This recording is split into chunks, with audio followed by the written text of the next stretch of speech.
Hello and welcome back to Art Adventures. My name is P.T. Schwab. Today we're going to be talking about comic book panels. So when we think about comic book panels, you want to think about what does a page in a comic book look like? Well, you might notice if you look through a comic book that there's a lot of squares and rectangles and different shapes that make up panels. And each panel has a picture in it. And those pictures help tell the story, right? You go from one panel to the next, and it kind of keeps the story moving, right? And in some panels, there might be two people talking. In some panels, there might be an action scene, like a fight scene. You might see only one person in a panel. You might see a panel that you see a lot of people in. You might see another panel that has a whole city in it, right? So panels can do a lot when it comes to comic book drawing, and panels can look very different from one another. And for this project, we're going to use a ruler. So I want you to have a good ruler to use. When we start to make panels, it's really about making boxes and squares, but we want to think a little bit about, well, how can we make that interesting? How can we make that fun? So one example would be to just start drawing lines, right? If you're unsure of how to start, draw yourself one line to start with and say, okay, now I have a top panel, right? This square up here is going to be my very top panel.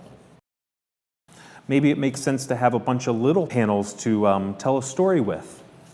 But I'm just going to do kind of a generic sample of how to make some panels, right? So if I keep going, I'm going to make another panel down here. So now I have one panel, two panels.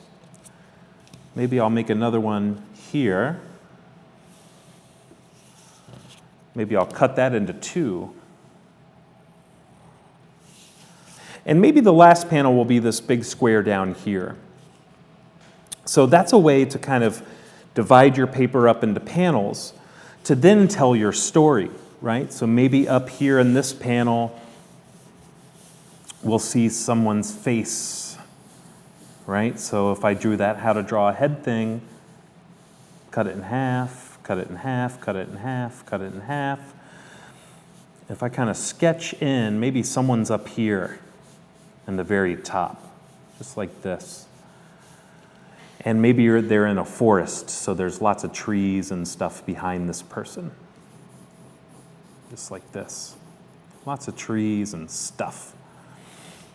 Then maybe in this panel, maybe we see the whole person, right? So I want to think about that 8-headed snowman thing again. Draw my oval. Can draw kind of the advanced stick figure.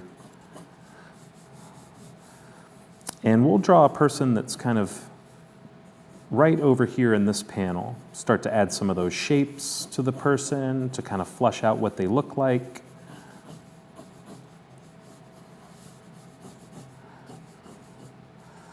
Right, their leg. Draw their arm back here.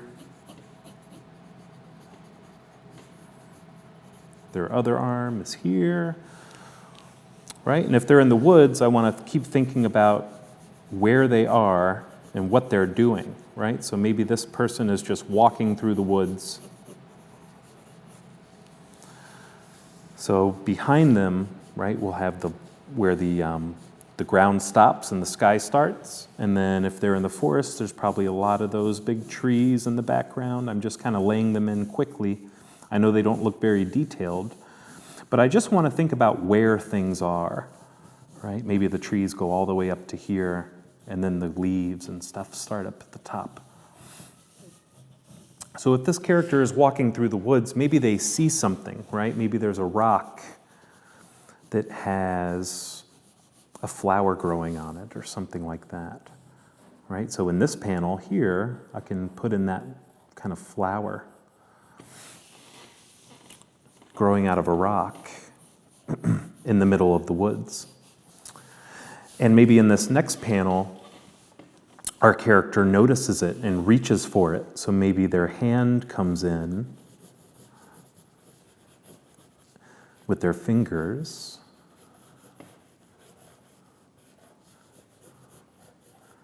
And they're reaching for that flower that's on the rock. And maybe our last panel could be our character again. We'll draw them just like we were drawing characters earlier, right, with some shapes. And this person might be lifting the flower up to their nose to maybe smell it, see what it smells like. So we got their hand, we'll draw the flower, just like that.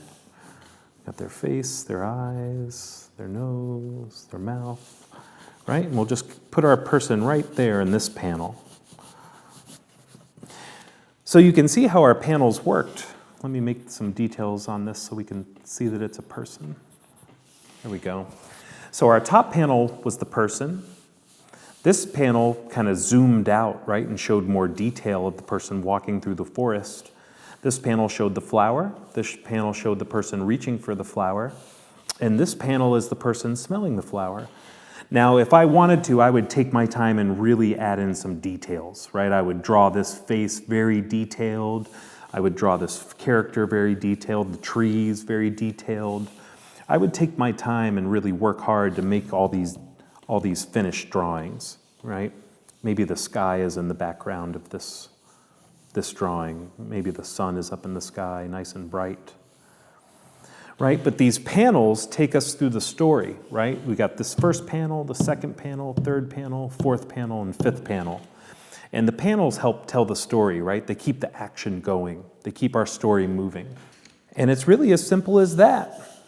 You want to think about your composition and make a really fun composition that will let you tell the story you want to tell and have the action where you want to have it. And that is how you do comic book paneling. Thank you guys very much. Good job. I'll see you soon.